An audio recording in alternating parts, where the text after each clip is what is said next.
Here's beaded threaded back stitch. It's a nice way to add some pizzazz and texture to a shape or a line.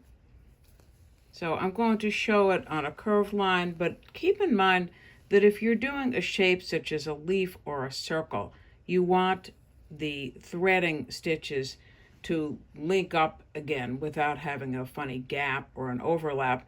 So make an even number of back stitches going around. See, especially here it would be noticeable because I've got an alternation in the colors of the beads that I'm doing. So first let's review how to make a back stitch. You'll see a lot of illustrations in books will show the back stitch done with this kind of a motion, the way I'm holding my hand on my fingers are using the needle this way to push it along the fabric the way I would with a stem stitch. But if you turn the way you hold the needle and turn the way you don't use your fingers and just turn them because that'll be awkward for your wrist, actually change the way, switch the way you're holding your fingers on the needle, and then you'll have really good control and be able to make a nice crisp line of back stitches where you won't have any overlap and you won't have little uneven, awkward gaps in your back stitches. So to do the threading, you can use anything like a short darner, size 11, or you could use a size 9 or 10 millimeters needle or a size 10 beading needle.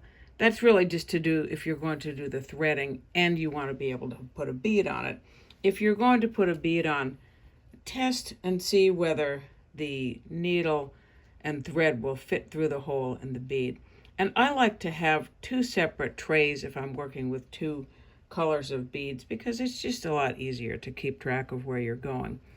And when you begin threading, if you're going around to go around a whole shape like this, let's say I had back stitches all the way around, you could start anywhere you wanted along that design line because your goal is to come back full circle. So I'm going to start right underneath a stitch in the middle of it and bring my thread up. And I'm showing it first without the beads on it, just so you can be familiar with how the threaded back stitch works. Now I'm going to the next stitch.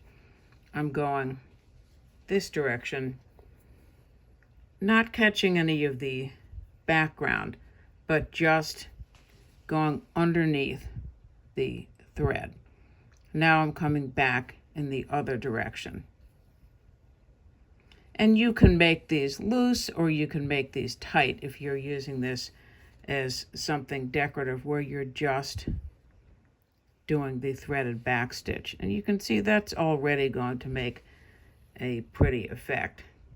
Sis Bargo illustrates this in her book with the needle going through backwards, but obviously you don't need to worry about which direction the needle is pointing in the illustration. Do it whichever way makes sense to you, but I find when teaching it, it's just a lot simpler to show people which way the thread is going and not to have to worry about turning a needle around. So that would be an example of how the threading works. So you just do the same thing if you're doing it with a bead. I've come up in the middle of a stitch, and this way, because I'm just doing it on a single line, I start by one of the end stitches, came up underneath in the middle of that.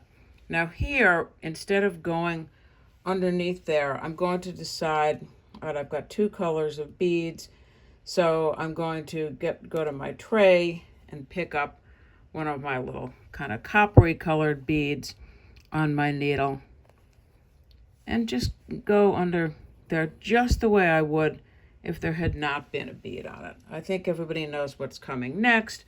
Now I want one of the blue beads on here. So I pick up a blue bead and go back down here. And now it's time to pick up another one of these copper beads.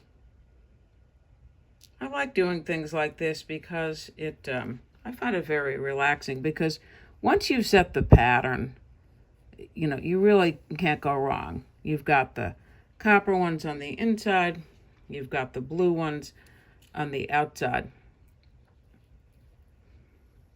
Well, I say you can't go wrong. There's always something weird that you can do.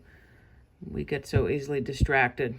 But you could see that there's the pattern, and I could continue that all the way around. And if I were doing something that came full circle like this leaf, eventually I would get back to this starting point and would be able to meet up my thread at the center of a stitch. And it will all be perfect.